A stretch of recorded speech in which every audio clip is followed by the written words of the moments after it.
I think we need to be really careful with companion crops that you know the job you put it in the mix to do. So berseem clover is there.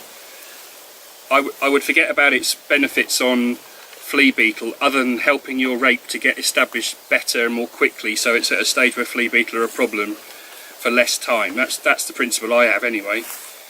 I've also added in things like buckwheat and phacelia, and on the principle that I learned from some French growers who they try and make their rape not look or smell like a rape crop. So fenugreek's one that smells like curry. Yeah, but it's very expensive, unfortunately.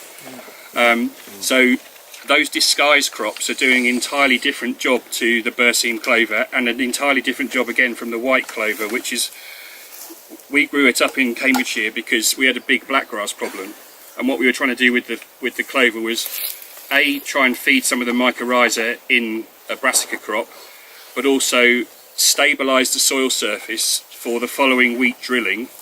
So when we drilled the wheat in, the soil didn't move at all, and we used a disc drill so that we didn't move the soil and the blackgrass wasn't encouraged to grow, and it did that brilliantly. So just be aware of why you've put species A with species B with species C with species D, because they're not all doing all the same things at all. They really have very niche jobs, and you might not need it to do that, and so don't spend the money on that ingredient. But we've got so much to learn, but this has really got potential, but they're not all the same. That's the real point I wanted to make. I thought I heard Joel Williams say at Groundswell that rape doesn't produce any mycorrhiza. Yeah. Rape doesn't, no, that's why you want the so that's the reason for, yeah. Having a legume in there to make sure there's less time without mycorrhiza.